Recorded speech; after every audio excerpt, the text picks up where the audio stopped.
ಕರ್ನಾಡಿನ ಸಮಸ್ತ ಭಾವಿ ವಕೀಲರಿಗೆ ಕಾಮಧೇನುಲ ಕಡೆ ನಮಸ್ತೆ. ಆತ್ಮೀಯ ಭಾವಿ ವಕೀಲರ ಇಂದಿನ ತರಗತಿಯಲ್ಲಿ ಇಂಗ್ಲೀಷ್ ತುಂಬ ಕಷ್ಟಕರವಾಗಿದೆ ಸರ್. ನಮಗೆ ತುಂಬ ಕನ್ನಡ ಮೀಡಿಯಮಲ್ಲಿ ಯಾರು LLB ಪದವಿಯನ್ನು ಕನ್ನಡ ಮೀಡಿಯಂನಲ್ಲಿ ಮಾಡ್ತಿರುವಂಥ ವಿದ್ಯಾರ್ಥಿಗಳು ಫಸ್ಟ್ ಸೆಮಿಸ್ಟರಲ್ಲಿ ಇಂಗ್ಲೀಷ್ ಸಬ್ಜೆಕ್ಟನ್ನು ಕಂಪಲ್ಸರಿಯಾಗಿ ಬರೀಲೇಬೇಕಾಗ್ತದೆ. ಇನ್ನೊಂದು ಸರಿ ಕೇಳಿಸ್ಕೊಳ್ಳಿ, ಇಂಗ್ಲೀಷ್ ಸಬ್ಜೆಕ್ಟ್ ಯಾರಿಗೆ ಅನ್ವಯಿಸ್ತದೆ ಅಂದರೆ ಯಾರು LLB ಪದವಿಯನ್ನು ಅಥವಾ LLB ಡಿಗ್ರಿಯನ್ನು ಕನ್ನಡದಲ್ಲಿ ಓದ್ತಿರುವಂಥ ವಿದ್ಯಾರ್ಥಿಗಳು ಅಥವಾ ಕನ್ನಡದಲ್ಲಿ ಪರೀಕ್ಷೆ ಬರೀತಿರುವಂಥ ವಿದ್ಯಾರ್ಥಿಗಳು ಇಂಗ್ಲೀಷ್ ಸಬ್ಜೆಕ್ಟನ್ನು ಕಂಪಲ್ಸರಿಯಾಗಿ ತಗೊಳ್ಬೇಕಾಗ್ತದೆ.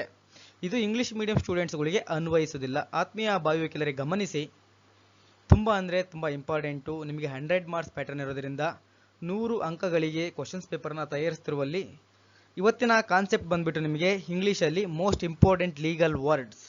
ತುಂಬ ಅಂದರೆ ತುಂಬ ಇಂಪಾರ್ಟೆಂಟು. ನಾನು ಒಂದು 100 ಲೀಗಲ್ ವರ್ಡ್ಸನ್ನು ಕೊಡ್ತೀನಿ. ಆ 100 ಲೀಗಲ್ ವರ್ಡ್ಸನ್ನು ನೀವು ಕಂಪ್ಲೀಟ್ಲಿ ಕಲ್ತಿದ್ದೇ ಆಗಿದ್ದಲ್ಲಿ, ಚೆನ್ನಾಗಿ ಅಭ್ಯಾಸ ಮಾಡಿದ್ದಲ್ಲಿ ಆಗಿದ್ದಲ್ಲಿ ಈಸಿಯಾಗಿ 16 ಮಾರ್ಕ್ಸ್ಗಳು ನಿಮಗೆ ಸಿಗ್ತವೆ ಅಥವಾ ಲಭಿಸ್ತವೆ ಅಂತ ಹೇಳಿಕ್ಕೆ ಇಚ್ಛಿಸ್ತೇನೆ. ತುಂಬ ಈಸಿ ವೇಲಿ ಇರ್ತೀನಿ.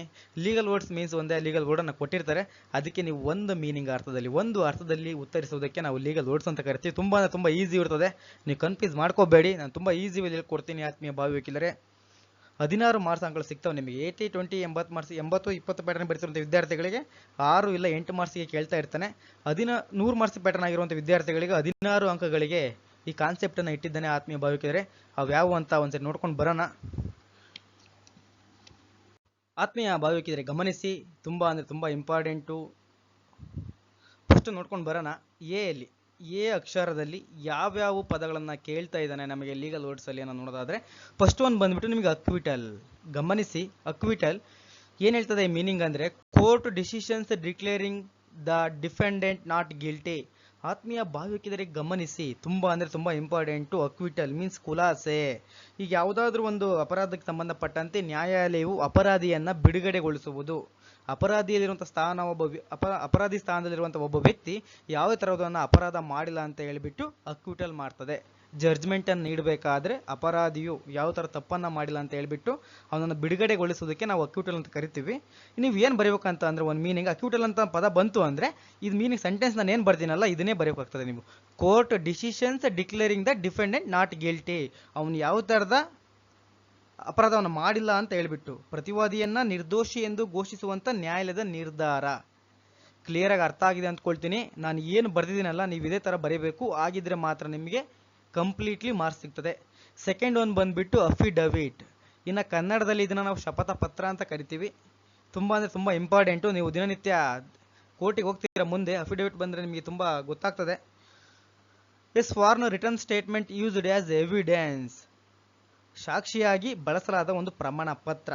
ಅರ್ಥ ಆಗ್ತಿದೆ ಅಲ್ವಾ? ನಾವು ಅಫಿಡವಿಟನ್ನು ಯಾತಕ್ಕೆ ಬಳಸಿದ್ದೀವಿ ಇಲ್ಲಿ ಅಂದರೆ a sworn written statement used as evidence. ಸಾಕ್ಷಿಯಾಗಿ ಬಳಸಲಾದ ಒಂದು ಪ್ರಮಾಣ ಪತ್ರ ಮೀನ್ಸ್ ಹಂಗಂದ್ರೆ ನೀವೇನಾದರೂ ಯಾವುದಾದ್ರೂ ಒಂದು ಅಫಿಡವಿಟನ್ನು ಮಾಡ್ತೀವಿ, ನಿಮ್ಗೆ ಕೇಳಿರ್ತೀರ, ಬಹುಶಃ ಆಲ್ಮೋಸ್ಟ್ ಎಲ್ಲ ಕೇಳಿರ್ತೀರ ಭಾವಿ ವಕೀಲರೇ ಅಫಿಡವಿಟ್ ಅನ್ನೋ ಪದವನ್ನು. ಮುಂದಿನ ದಿನಮಾನಗಳಲ್ಲಿ ನೀವು CPC ಅನ್ನೋ ಸಬ್ಜೆಕ್ಟ್ ಓದ್ತೀರಾ, ಪ್ಲೈಂಟಿವ್ ಡಿಫೆಂಡ್ ಅಂತ ಬರುತ್ತೆ. ಅವಾಗ ನಿಮ್ಮ ಕೆಳಗೆ ನಿಮ್ಮ ಕ್ಲೈಂಟ್ಸ್ಗಳು, ನಿಮ್ಮ ಕಕ್ಷಿದಾರರು ನಿಮಗೆ ಒಂದು ಫ್ಯಾಕ್ಟನ್ನು ಹೇಳ್ತಾರೆ, ಅದನ್ನು ನೀವು ರೆಡಿ ಮಾಡಿಬಿಡ್ತೀರಾ. ಡ್ರಾಫ್ಟೆಲ್ಲ ರೆಡಿ ಮಾಡಿಬಿಟ್ಟು ಆ ಡ್ರಾಫ್ಟಿಗೆ ಸಂಬಂಧಪಟ್ಟಂತ ಒಂದು ಅಫಿಡವಿಟ್ ರೆಡಿ ಮಾಡ್ತೀರಾ. ಅಫಿಡವಿಟಿಗೆ ಸೈನ್ ಹಾಕೋದು ಯಾರು ಅಂದರೆ ನಿಮ್ಮ ಕಕ್ಷಿದಾರ ಸೈನ್ ಹಾಕ್ತಾನೆ. ಯಾಕೆಂದರೆ ಅಲ್ಲಿ ಹೇಳಿರುವಂಥ ಎಲ್ಲ ಫ್ಯಾಕ್ಟ್ಸ್ ಮೀನ್ಸ್ ಸಂಗತಿಗಳು ಸತ್ಯವಾಗಿವೆ ಅಂತ ಹೇಳ್ಬಿಟ್ಟು. ಆ ರೀತಿಯಾಗಿ ಕೊಡೋದನ್ನು ನಾವು ಎವಿಡೆನ್ಸ್ ಆಗಿ ಕೂಡ ಪರಿಗಣಿಸಬೇಕಾಗ್ತದೆ. ಅಂಥ ಸಂದರ್ಭದಲ್ಲಿ ಮಾತ್ರ ನಾವು ಇದನ್ನ ಅಫಿಡವಿಟನ್ನು ನೋಡ್ತೀರಾ ಆತ್ಮೀಯ ಭಾವಿ ವಕೀಲರೇ. ಇನ್ನು ನೆಕ್ಸ್ಟ್ ಒಂದು ನೋಡೋದಾದರೆ appeal. Request for a higher court to review a lower court decisions. ಅರ್ಥ ಮಾಡ್ಕೊಳ್ಳಿ ಆತ್ಮೀಯ ಭಾವಿ ವಕೀಲರೇ, ಇದೇ ಥರ ಕೇಳ್ತಾ ಇರ್ತಾನೆ, ತುಂಬ ಈಸಿಯಾಗಿ ಕೇಳ್ತಾನೆ. ನೀವು ಒಂದೊಂದು ಪದಕ್ಕೆ ಇಷ್ಟು ಆನ್ಸರನ್ನು ಬರೆದ್ರೆ 2 ಮಾರ್ಕ್ಸ್ಗಳು ಸಿಗ್ತಾ ಇರ್ತವೆ ನಿಮಗೆ. ಒಂದು ವರ್ಡಿಗೆ 2 ಅಂಕಗಳನ್ನು ನೀಡಲಾಗ್ತದೆ. ಅಪೀಲೆನ್ಸ್ ಅಂದರೆ ಏನು? ಅಪೀಲ್ ಅಂದರೆ ಏನು ಆತ್ಮೀಯ ವಕೀಲರೇ? ಮೇಲ್ಮನವಿ ಅಲ್ವಾ? ಮೇಲ್ಮನವಿ ಯಾವ ಸಂದರ್ಭದಲ್ಲಿ ಹೋಗ್ತೀವಿ ನಾವು? ಕೆಳ ನ್ಯಾಯಾಲಯ ಕೊಟ್ಟಿರುವಂಥ ಡಿಸಿಷನ್ಸ್ ನಿನಗೆ ತೃಪ್ತಿ ಆಗಿಲ್ಲ, ಅದು ಸಮಂಜಸವಾಗಿಲ್ಲ ಅನ್ನೋ ಸಂದರ್ಭದಲ್ಲಿ ನೀನು ಮೇಲ್ ನ್ಯಾಯಾಲಯಕ್ಕೆ ಹೋಗ್ತೀವಿ, ಹೈಯರ್ ಕೋರ್ಟಿಗೆ ಹೋಗ್ತೀವಿ ಆತ್ಮೀಯ ಭಾವಿ ವಕೀಲರೇ. ಇದನ್ನು ನಾವು ಏನಂತ ಹೇಳ್ಬೋದು ಅಂದರೆ ಕೆಳ ನ್ಯಾಯಾಲಯದ ತೀರ್ಪನ್ನು ಪರಿಶೀಲಿಸುವ ಉನ್ನತ ನ್ಯಾಯಾಲಯಕ್ಕೆ ವಿನಂತಿಯನ್ನು ಮಾಡ್ಕೊಳ್ತೀವಿ ನಾವು. ಇದಕ್ಕೆ ನಾವು ಅಪೀಲ್ ಅಂತ ಕರಿತೀವಿ. ಓಕೆನಾ? ನೆಕ್ಸ್ಟ್ ಒಂದು arbitrations. A method of resolving dispute outside of a court with a natural third party. ಆತ್ಮೀಯ ಭಾವಿಕರಿಗೆ ಗಮನಿಸ್ತೀನಿ, ಮೀನ್ಸ್ ಆರ್ಬಿಟ್ರೇಷನ್ಸ್ ಮೀನ್ಸ್ ಮಧ್ಯಸ್ಥಿಕೆನ ಇತ್ತೀಚಿನ ದಿನಮಾನಗಳಲ್ಲಿ ನೀವು ತುಂಬ ನೋಡ್ತಾ ಇದ್ದೀರಾ. ಲೋಕ ಅದಾಲತ್ ಇರ್ಬೋದು, ಆರ್ಬಿಟ್ರೇಷನ್ಸ್ ಇರ್ಬೋದು, ನೆಗೋಸಿಯೇಷನ್ಸ್ ಇರ್ಬೋದು, ಮೀಡಿಯೇಷನ್ಸ್ ಇರ್ಬೋದು, ಕನ್ಸಿಲೇಷನ್ಸ್ ಇರ್ಬೋದು. ಯಾಕೆಂದರೆ ತುಂಬ ವೇಗವಾಗಿ ತುಂಬ ತುರ್ತಾಗಿ ಬಗೆಹರಿಸುವಂಥ ಇವೆಲ್ಲ ವಿಧಾನಗಳು. ಮಧ್ಯಸ್ಥಿಕೆ ಅಂದ್ರೆ ಮೀನ್ಸ್ ತಟಸ್ಥ ಮೂರನೇ ವ್ಯಕ್ತಿಯೊಂದಿಗೆ ನ್ಯಾಯಾಲಯದ ಹೊರಗೆ ವಿವಾದಗಳನ್ನು ಪರಿಹರಿಸುವ ವಿಧಾನವನ್ನು ನಾವು ಆರ್ಬಿಟ್ರೇಷನ್ ಅಥವಾ ಮಧ್ಯಸ್ಥಿಕೆ ಅಂತ ಕರಿತೀವಿ ಆತ್ಮೀಯ ಭಾವಿಕಲರೆ. ಅರ್ಥ ಆಗ್ತಿದೆ ಅಂದ್ಕೊಳ್ತೀನಿ ನಾನು. ತುಂಬ ಅಂದರೆ ತುಂಬ ಇಂಪಾರ್ಟೆಂಟು. ಅಕ್ವಿಟಲ್ ಇರ್ಬೋದು, ಅಫಿಡವಿಟ್ ಇರ್ಬೋದು, ಅಪೀಲ್ ಇರ್ಬೋದು, ಆರ್ಬಿಟ್ರೇಷನ್ಸ್ ಇರ್ಬೋದು. ಆತ್ಮೀಯ ಭಾವಿಕರಿಗೆ ಗಮನಿಸಿ, ನೆಕ್ಸ್ಟ್ ಒನ್ ಎ ಆಲ್ಫಾಬೆಟ್ ವರ್ಡಲ್ಲಿ ನೆಕ್ಸ್ಟ್ ಒನ್ ಬಂದುಬಿಟ್ಟು ಅಸೆಟ್ಸ್. ಅರ್ಥ ಮಾಡ್ಕೊಳ್ಳಿ, ಅಸೆಟ್ಸ್ ಏನು ಹೇಳ್ತಾರೆ ನೋಡಿ, ತುಂಬ ಈಸಿ ಇದೆ. Assets means property or resource owned by a persons or entity.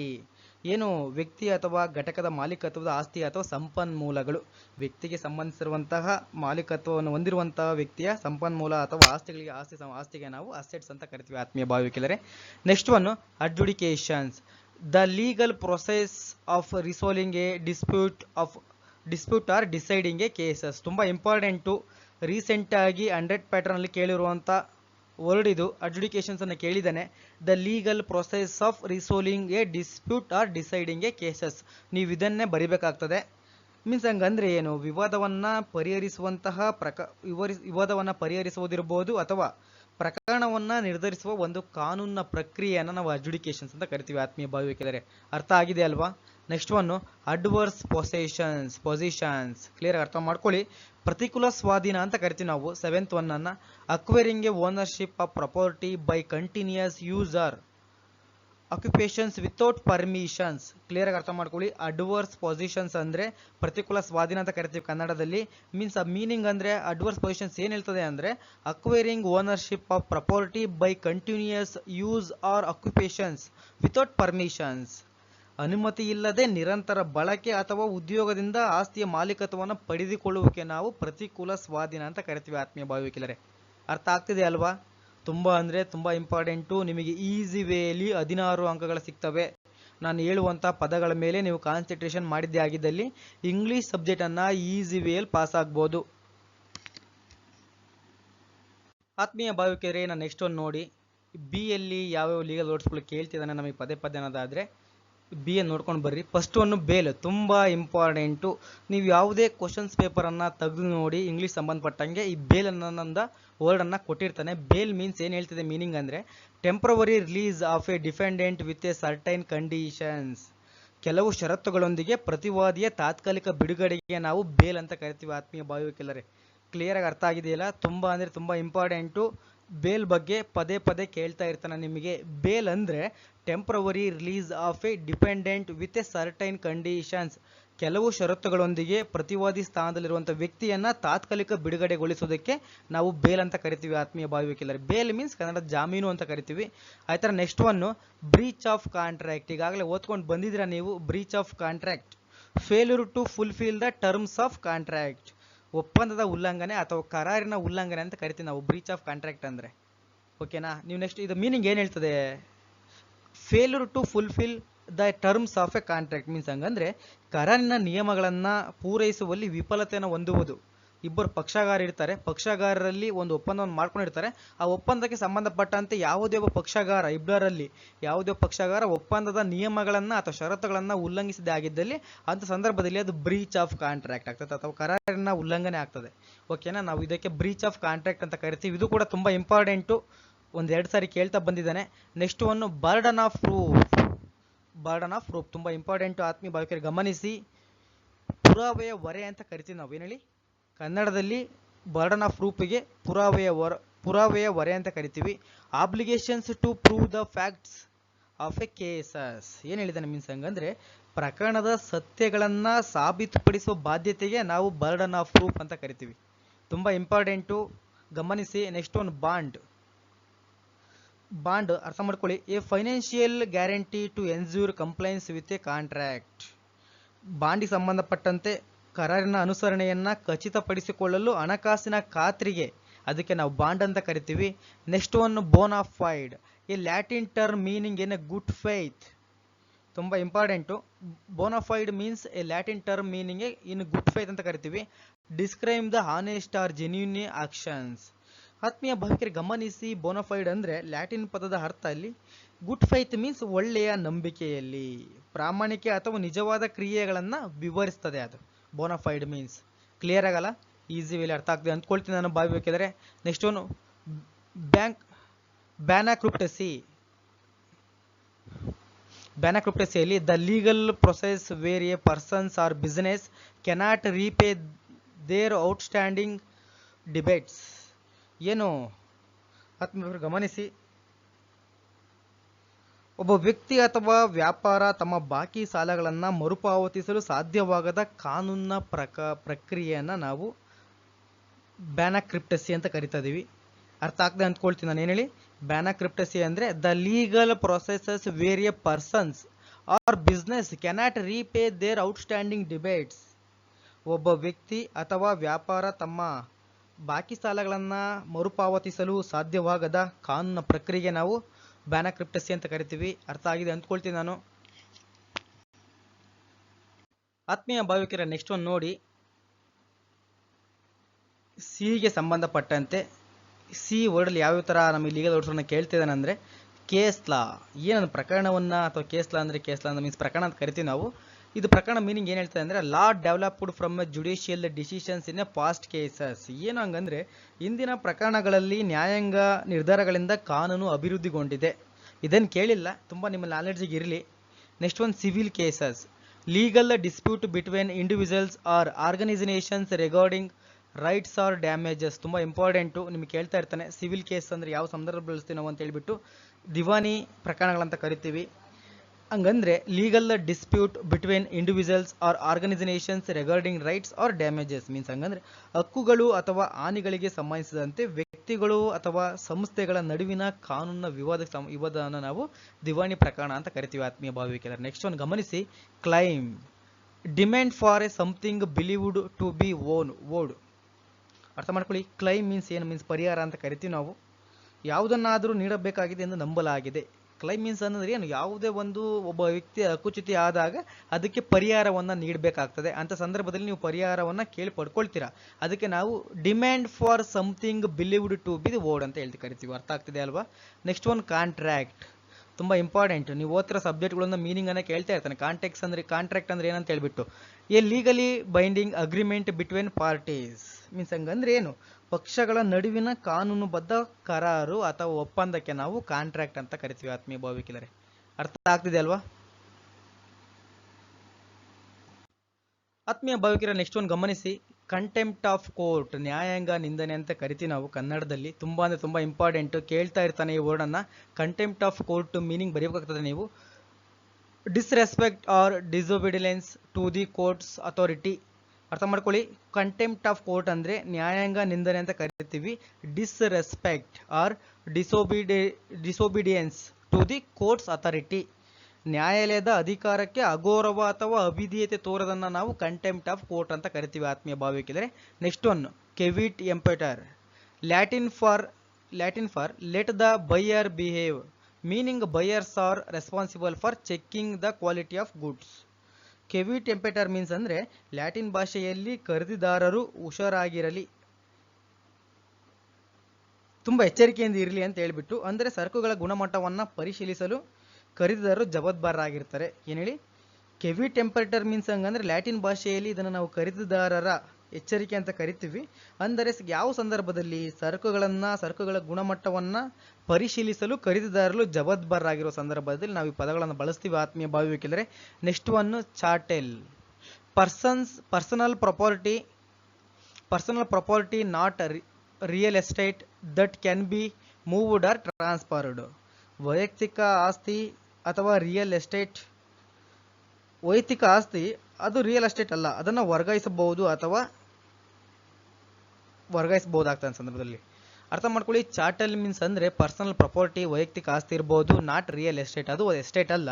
That can be moved or transferred, ಅದನ್ನು ವರ್ಗಾಯಿಸಬಹುದಾಗ್ತದೆ. ಆತ್ಮೀಯ ಭಾವಿಕರು ಚಾರ್ಟಲ್ ಎಂಬುದನ್ನು ಕ್ಲಿಯರ್ ಆಗಿ ಅರ್ಥ ಮಾಡ್ಕೊಳ್ಳಿ, ತುಂಬ ಇಂಪಾರ್ಟೆಂಟು. ನೆಕ್ಸ್ಟ್ ಒಂದು ಕಾನ್ಸೆಪ್ಟ್ ನೋಡೋಣ. ಆತ್ಮೀಯ ಭಾವಿಕರೇ, ನೆಕ್ಸ್ಟ್ ಒಂದು ಡಿ ಅಕ್ಷರದಲ್ಲಿ ನಮಗೆ ಯಾವ ಥರ ಲೀಗಲ್ ವರ್ಡ್ಸ್ಗಳನ್ನು ಕೇಳ್ತೇವೆ ನೋಡೋದಾದರೆ ಡಿಫೆಂಡೆಂಟ್, ತುಂಬ ಅಂದರೆ ತುಂಬ ಇಂಪಾರ್ಟೆಂಟು. ಯಾವುದೇ ಕ್ವಶನ್ ಪೇಪರ್ನ ತೆಗೆದು ನೋಡಿ, ಡಿಫೆಂಡೆಂಟು ಅಥವಾ ಪ್ಲೈಂಟಿಫ್ ಬಗ್ಗೆ ಕೇಳ್ತಾ ಇರ್ತಾನೆ ನಿಮಗೆ. ಡಿಫೆಂಡೆಂಟ್ ಅಂದರೆ persons or entity being accused or sued. ಅರ್ಥ ಮಾಡ್ಕೊಳ್ಳಿ, ಆರೋಪಿ ಅಥವಾ ಮೊಕದ್ದಮೆ ಹೂಡಿರುವ ವ್ಯಕ್ತಿ. ಡಿಫೆಂಡೆಂಟ್ ಅಂದರೆ ಯಾರು? ಡಿಫೆಂಡೆಂಟ್ಸನ್ನು ನಾವು ಪ್ರತಿವಾದನೂ ಕೂಡ ಪ್ರತಿವಾದಿ ಅಂತಲೂ ಕೂಡ ಬಳಸ್ಬೋದಾಗ್ತದೆ. ಅದೇ ಥರನೇ ಆರೋಪಿ ಅಂತಲೂ ಕೂಡ ನಾವು ಗಮನಿಸಬೇಕಾಗ್ತದೆ ಆತ್ಮೀಯ ಭಾವಿ. ಮೊಕದ್ದಮೆಯನ್ನು ಹೂಡಿರೋ ವ್ಯಕ್ತಿಯನ್ನು ಕೂಡ ನಾವು ಡಿಫೆಂಡೆಂಟ್ ಅಂತ ಕರಿತೀವಿ. ಅರ್ಥ ಆಗಿದೆ ಅಂದ್ಕೊಳ್ತೀನಿ ಹೇಳಿ. Defendant means persons or entity being accused or sued. ಆರೋಪಿ ಅಥವಾ ಮೊಕದ್ದಮೆ ಹೂಡಿರುವ ವ್ಯಕ್ತಿ ಅಥವಾ ಒಂದು ದಾವೆಯನ್ನು ಹೂಡಿರುವಂಥ ವ್ಯಕ್ತಿಗೆ ನಾವು ಡಿಫೆಂಡೆಂಟ್ ಅಂತ ಕರಿತೀವಿ. ಅದೇ ಥರ ನೆಕ್ಸ್ಟ್ ಒಂದು ಡಿಕ್ರಿ, ತುಂಬ ಇಂಪಾರ್ಟೆಂಟು. ಇದನ್ನು ಕೂಡ ಪದೇ ಪದೇ ಕೇಳ್ತಿರ್ತಾನೆ. Official judgment or decisions made by a court. ಅರ್ಥ ಮಾಡ್ಕೊಳ್ಳಿ, ಡಿಕ್ರಿ ಅಂದರೆ official judgment or decisions made by a court. ಹಂಗಂದ್ರೆ ಅಧಿಕೃತ ತೀರ್ಪು ಅಥವಾ ನ್ಯಾಯಾಲಯದ ನಿರ್ಧಾರ ಅಂತ ಹೇಳ್ಬಿಟ್ಟು. ನೆಕ್ಸ್ಟ್ ಒಂದು ಡಿಟೆನ್ಷನ್, ತುಂಬ important. Holding someone in custody by a law enforcement. Detentions ಓಕೆನಾ, ಅನ್ನೆಸರಿ ಡಿಟೆನ್ಷನ್ ಮಾಡಕ್ಕೆ ಬರೋದಿಲ್ಲ ಆತ್ಮೀಯ ಭಾವಿಕೆಲ್ಲರೆ. ಏನೇ ಇದ್ರೂ ಕೂಡ ಕಾನೂನು ಜಾರಿಯಿಂದ ಯಾರನ್ನಾದರೂ ಕಸ್ಟಡಿಯಲ್ಲಿ ಇಟ್ಕೊಳ್ಬೋದಾಗ್ತದೆ ಅಂತ, ಅದಕ್ಕೆ ನಾವು ಡಿಟೆನ್ಷನ್ ಅಂತ ಕರಿತೀವಿ ಆತ್ಮೀಯ ಭಾವಿಕೆಲ್ಲರೆ. ನೆಕ್ಸ್ಟ್ ಒಂದು ನೋಡಿ, damages. Monetary compensations awarded for harm or losses. ಏನು ಹಾನಿಗೆ ಸಂಬಂಧಪಟ್ಟಂತೆ ನಾವು ಡ್ಯಾಮೇಜ್ ಮೀನ್ಸ್ ಹಾನಿ ಅಂತ ಕರಿತೀವಿ. ಹಾನಿ ಅಥವಾ ನಷ್ಟಕ್ಕೆ ವಿತ್ತೀಯ ಪರಿಹಾರವನ್ನು ನೀಡಲಾಗ್ತದೆ. ಮೌಲ್ಯಾಧಾರಿತ ಪರಿಹಾರವನ್ನು ನೀಡುವುದಕ್ಕೆ ನಾವು ಡ್ಯಾಮೇಜ್ ಅಂತ ಕರಿತೀವಿ. ನೆಕ್ಸ್ಟ್ ಒನ್ ಡೀಡ್ ಮೀನ್ಸ್ ಪತ್ರಗಳಂತ ಕರಿತೀವಿ ಆತ್ಮೀಯ ಭಾವಿಕೆಲ್ಲರೆ. A legal document that transfer ownership of property or rights from one persons to another. ಏನು ಆಸ್ತಿ ಅಥವಾ ಹಕ್ಕುಗಳ ಮಾಲೀಕತ್ವವನ್ನು ಒಬ್ಬ ವ್ಯಕ್ತಿಯಿಂದ ಇನ್ನೊಬ್ಬ ವ್ಯಕ್ತಿಗೆ ವರ್ಗಾಯಿಸುವ ಕಾನೂನು ದಾಖಲೆಯನ್ನು ನಾವು ಪತ್ರಗಳಂತ ಕರಿತೀವಿ ಅಥವಾ ಡೀಡ್ ಅಂತ ಕರಿತೀವಿ ಆತ್ಮೀಯ ಭಾವಿಕೆಲ್ಲರೆ. ಅರ್ಥ ಆಗ್ತಿದೆ ಅಲ್ವಾ? ಡಿ ಅಕ್ಷರದಲ್ಲಿ ನಿಮಗೆ ಡಿಫೆಂಡೆಂಟ್ ತುಂಬ ಇಂಪಾರ್ಟೆಂಟು, ಡಿಕ್ರಿ ಕೂಡ ತುಂಬ ಇಂಪಾರ್ಟೆಂಟು, ಡ್ಯಾಮೇಜಸ್ ಕೂಡ ತುಂಬ ಇಂಪಾರ್ಟೆಂಟ್ ಆಗ್ತದೆ. ಅದೇ ಥರನೇ ಡೀಡು, ಡಿಟೆನ್ಷನನ್ನು ಒಂದೊಂದ್ಸರಿ ಕೇಳ್ತಾ ಇರ್ತಾನೆ ಆತ್ಮೀಯ ಭಾವಿಕೆಲ್ಲರೆ. ಪ್ರತಿಯೊಂದನ್ನು ಕೂಡ ನೀವು ಅರ್ಥ ಮಾಡ್ಕೊಳ್ಳಿ, ಚೆನ್ನಾಗಿ ಅಭ್ಯಾಸ ಮಾಡಬೇಕಾಗ್ತದೆ. ನೆಕ್ಸ್ಟ್ ಒಂದು ನೋಡ್ಕೊಂಡು ಬರೋಣ ಆತ್ಮೀಯ ಭಾವಿಕರ. ನೆಕ್ಸ್ಟ್ ಒಂದು ಗಮನಿಸಿ, ಈ ಅಕ್ಷರಕ್ಕೆ ಸಂಬಂಧಪಟ್ಟಂತೆ ಲೀಗಲ್ ವರ್ಡ್ಸ್ಗಳನ್ನು ಏನನ್ನ ಕೇಳ್ತೀನಿ ಅನ್ನೋದನ್ನ ನೀವು ಅಬ್ಸರ್ವ್ ಮಾಡ್ಬೋದು, ತುಂಬ ಇಂಪಾರ್ಟೆಂಟು. ಫಸ್ಟ್ ಒನ್ನು ಈಗ ಸಂಬಂಧಪಟ್ಟಂತೆ ಎವಿಡೆನ್ಸ್ ನೋಡಿ. Informations or materials presented in a court to support a case. ಒಂದು ಪ್ರಕರಣಕ್ಕೆ ಸಂಬಂಧಪಟ್ಟಂತೆ ಅಥವಾ ಒಂದು ದಾವೆಗೆ ಸಂಬಂಧಪಟ್ಟಂತೆ ಪಕ್ಷಗಾರರು ಕೊಡುವಂತಹ ಸಾಕ್ಷಿ ಅಥವಾ ವಸ್ತುಗಳಿರ್ಬೋದು, ದಾಖಲೆಗಳಿಗೆ ನಾವು ಎವಿಡೆನ್ಸ್ ಅಂತ ಕರಿತೀವಿ ಆತ್ಮೀಯ ಭಾವಿಕೆಲ್ಲರೆ. ಸಾಕ್ಷ್ಯ ಅಂತ ಕೇಳಿದರೆ ನಿಮಗೆ ತುಂಬ ಇಂಪಾರ್ಟೆಂಟು. ಎವಿಡೆನ್ಸ್ ಅಂದರೆ ಅಥವಾ ಸಾಕ್ಷಿ ಅಂದರೆ informations or materials presented in a court to support a case. ಒಂದು ಕೇಸಿಗೆ ಸಂಬಂಧಪಟ್ಟಂತೆ ಅದಕ್ಕೆ ರಿಲೇಟೆಡ್ ಆಗಿರುವಂತಹ ದಾಖಲೆಗಳಿರ್ಬೋದು, ವ್ಯಕ್ತಿಗಳಿರ್ಬೋದು, ಅಥವಾ ಯಾವುದೇ ಮೆಟೀರಿಯಲ್ಸನ್ನು ನೀವು ಪ್ರೆಸೆಂಟ್ ಮಾಡಬೇಕಾಗ್ತದೆ ಕೋರ್ಟಿಗೆ, ಅದಕ್ಕೆ ನಾವು ಎವಿಡೆನ್ಸ್ ಅಂತ ಕರಿತೀವಿ. ಇನ್ನು ex parte, legal actions or decisions made by one party without the others' presence. ಆತ್ಮೀಯ ಭಾವಿಕರಿಗೆ ಗಮನಿಸಿ, ಎಕ್ಸ್ ಪಾರ್ಟಿ ಅಂದರೆ ಇಬ್ಬರು ಪಕ್ಷಗಾರರಲ್ಲಿ, ದಾವೆ ಹೂಡಿರುವಂಥ ಪಕ್ಷಗಾರರಲ್ಲಿ ಯಾವುದೇ ಒಬ್ಬ ಪಕ್ಷಗಾರರು ನ್ಯಾಯಾಲಯಕ್ಕೆ ಹಾಜರಾಗದಿದ್ದ ಸಂದರ್ಭದಲ್ಲಿ, ಅಂಥ ಸಂದರ್ಭದಲ್ಲಿ ಬರದೇ ಇರುವಂತಹ ವ್ಯಕ್ತಿಯನ್ನು ಎಕ್ಸ್ ಪಾರ್ಟಿ ಮಾಡಿಬಿಟ್ಟು ಬಂದಿರುವಂಥ ವ್ಯಕ್ತಿಗೆ ನ್ಯಾಯ ದೊರಕಿಸಿಕೊಳ್ಳಲಿಕ್ಕೋಸ್ಕರ ಎಕ್ಸ್ ಪಾರ್ಟಿ ಮಾಡಿ ಅವನ ಅನುಪಸ್ಥಿತಿಯಲ್ಲಿ ನ್ಯಾಯಾಲಯವು ಡಿಸಿಷನ್ ನೀಡ್ತದೆ. ಅಂಥದಕ್ಕೆ ನಾವು ಎಕ್ಸ್ ಪಾರ್ಟಿ ಅಂತ ಕರಿತೀವಿ ಆತ್ಮೀಯ ಭಾವಿಕೆಲ್ಲರೆ. ಅರ್ಥ ಆಗ್ತಿದೆ ಅಂದ್ಕೊಳ್ತೀನಿ ನಾನು. ನೆಕ್ಸ್ಟ್ ಒಂದು ಆಯ್ತರ ನೋಡ್ಕೊಂಡು ಬನ್ನಿ. Executions, enforcing a court judgment often by a seizing property. Executions ಯಾವ ಬಿಡಿ, ಹಾಗಾಗಿ ಆಸ್ತಿಯನ್ನು ವಶಪಡಿಸಿಕೊಳ್ಳುವ ಮೂಲಕ ನ್ಯಾಯಾಂಗ ತೀರ್ಪನ್ನು ಜಾರಿಗೊಳಿಸುವುದು, ಎಕ್ಸಿಕ್ಯೂಷನ್ಸ್ ಅನ್ನು ಮಾಡುವುದು ಆತ್ಮೀಯ ಭಾವಿಕೆಲ್ಲರೆ. ಎಕ್ಸಿಕ್ಯೂಷನ್ಸ್ ಮೀನ್ಸ್ ಅಮಲ್ ಜಾರಿ ಅಂತ ಕರಿತೀವಿ ನಾವು. ಆಸ್ತಿಯನ್ನು ವಶಪಡಿಸಿಕೊಳ್ಳುವ ಮೂಲಕ ನ್ಯಾಯದ ತೀರ್ಪನ್ನು ಜಾರಿಗೊಳಿಸೋದಕ್ಕೆ ನಾವು ಎಕ್ಸಿಕ್ಯೂಷನ್ ಅಂತ ಕರಿತೀವಿ ಆತ್ಮೀಯ ಭಾವಿಕೆ. Next one equity, fairness applied in a legal decisions to avoid injustice.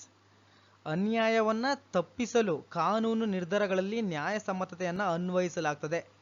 ತುಂಬ ಇಂಪಾರ್ಟೆಂಟು, ಇಕ್ವಿಟಿ ಬಗ್ಗೆ ಕೇಳ್ತಾ ಇರ್ತಾನೆ. ಇಕ್ವಿಟಿ ಅಂದರೆ ಏನು ಅಂತ ಹೇಳ್ಬಿಟ್ಟು, fairness applied in a legal decisions to avoid injustice. ಅನ್ಯಾಯವನ್ನು ತಪ್ಪಿಸಲು ಕಾನೂನು ನಿರ್ಧಾರಗಳಲ್ಲಿ ನ್ಯಾಯಸಮ್ಮತೆಯನ್ನು ಅನ್ವಯಿಸಲಾಗ್ತದೆ. Next one extradition, the process of delivering a person from one jurisdictions to another to face criminal charges. Criminal ಆರೋಪಗಳನ್ನು ಎದುರಿಸಲು ಒಬ್ಬ ವ್ಯಕ್ತಿಯನ್ನು ಒಂದು ಅಧಿಕಾರ ವ್ಯಾಪ್ತಿಯಿಂದ ಇನ್ನೊಂದಕ್ಕೆ ತಲುಪಿಸುವ ಪ್ರಕ್ರಿಯೆ ನಾವು ಎಕ್ಸ್ಟ್ರಾಡಿಷನ್ ಅಂತ ಕರಿತೀವಿ. ಅರ್ಥ ಆಗ್ತಿದೆಯಲ್ಲ ಆತ್ಮೀಯ ಭಾವಿಕೆಲ್ಲರೆ?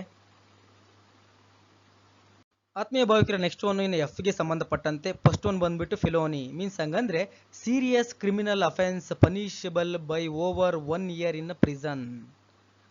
ಏನು ಅಪರಾಧಕ್ಕೆ ಸಂಬಂಧಪಟ್ಟಂತೆ ಗಂಭೀರ ಕ್ರಿಮಿನಲ್ ಅಪರಾಧಗಳಿಗೆ 1 ವರ್ಷಕ್ಕೂ ಹೆಚ್ಚು ಜೈಲು ಶಿಕ್ಷೆಗೆ ಗುರಿಯಾಗೋದಕ್ಕೆ ನಾವು ಫಿಲೋನಿ ಅಂತ ಕರಿತೀವಿ ಆತ್ಮೀಯ ಭಾವಿಕಿದರೆ. ನೆಕ್ಸ್ಟ್ ಒನ್ ಫ್ರಾಡ್, ತುಂಬಾ ಇಂಪಾರ್ಟೆಂಟ್. ಫ್ರಾಡ್ ಬಗ್ಗೆ ಕೇಳ್ತಾ ಇರ್ತಾನೆ ನಿಮಗೆ. ಫ್ರಾಡ್ ಅಂದ್ರೆ ಏನು? Deceptive actions intended to gain unlawfully. ವಂಚನೆ ಅಂದ್ರೆ ಮೀನ್ಸ್ ಏನು? ಕಾನೂನು ಬಾಹಿರವಾಗಿ ಗಳಿಸುವ ಉದ್ದೇಶದಿಂದ ಮೋಸಗೊಳಿಸುವ ಕ್ರಮಗಳಿಗೆ ನಾವು ಮೋಸ ಅಥವಾ ವಂಚನೆ ಅಂತ ಕರಿತೀವಿ. Next one fiduciary, a persons who is a trusted with another's property and must act in a good faith. ಅರ್ಥ ಮಾಡ್ಕೊಳ್ಳಿ ಆತ್ಮೀಯ ಭಾವಿಕಿಲ್ಲರೆ. ಫಿಡಿಷರಿ ಮೀನ್ಸ್ ಅಂದ್ರೆ ಇನ್ನೊಬ್ಬರ ಆಸ್ತಿಯನ್ನ ನಂಬುವ ವ್ಯಕ್ತಿ ಮತ್ತು ಉತ್ತಮ ನಂಬಿಕೆಯನ್ನು ವರ್ತಿಸಬೇಕಾಗ್ತದೆ ಫಿಡಿಷರಿಸಿ ಅಂದ್ರೆ. ಆತ್ಮೀಯ ಭಾವಿಕರ next one forfeiture means ಮುಟ್ಟುಗೋಲು ಅಂತ ಕರಿತೀವಿ ನಾವು ಕನ್ನಡದಲ್ಲಿ. Losses of property or rights due to illegal acts. ಏನು? ಕಾನೂನು ಬಾಹಿರ ಕೃತ್ಯಗಳಿಂದ ಆಸ್ತಿ ಅಥವಾ ಹಕ್ಕುಗಳ ನಷ್ಟಕ್ಕೆ ಸಂಬಂಧಪಟ್ಟಂತೆ ನಾವು ಫಾರ್ ಫ್ಯೂಚರ್ ಅಂತ ಕರಿತೀವಿ. ಅದೇ ಥರ next one forum shopping, the practice of choosing the most favourable court or jurisdictions for a cases. ಏನು? ಪ್ರಕರಣಕ್ಕೆ ಹೆಚ್ಚು ಅನುಕೂಲಕರವಾದಂತಹ ನ್ಯಾಯಾಲಯ ಅಥವಾ ನ್ಯಾಯವ್ಯಾಪ್ತಿಯನ್ನು ಆಯ್ಕೆ ಮಾಡುವ ಪ್ರಕರಣಕ್ಕೆ ನಾವು ಫಾರಂ ಶಾಪಿಂಗ್ ಅಂತ ಕರಿತೀವಿ. ಫೋರಂ ಶಾಪಿಂಗ್ ಅಂತ ಕರಿತೀವಿ ಆತ್ಮೀಯ ಭಾವಿಕಿದರೆ.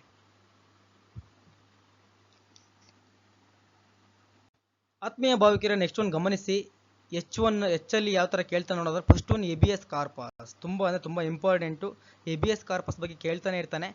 Court order requiring a persons to be brought before the court to assess the lawfulness of detentions. ಆತ್ಮೀಯ ಭಾವಿಕಿದರೆ ಎಬಿಎಸ್ ಕಾರ್ಪಸ್ ಮೀನಿಂಗ್ ಬಗ್ಗೆ ಬರೀಕಾಗ್ತದೆ ನೀವು. ಏನು? ಬಂಧನದ ಕಾನೂನುಬದ್ಧತೆಯನ್ನ ನಿರ್ಣಯಿಸಲು ಒಬ್ಬ ವ್ಯಕ್ತಿಯನ್ನ ನ್ಯಾಯಾಲಯದ ಮುಂದೆ ತರಲು ಅಗತ್ಯವಿರುವ ನ್ಯಾಯಾಲಯದ ಆದೇಶಕ್ಕೆ ನಾವು ಎಬಿಎಸ್ ಕಾರ್ಪಸ್ ಅಂತ ಕರಿತೀವಿ ಆತ್ಮೀಯ ಭಾವಿಕಿದರೆ. ಏನು?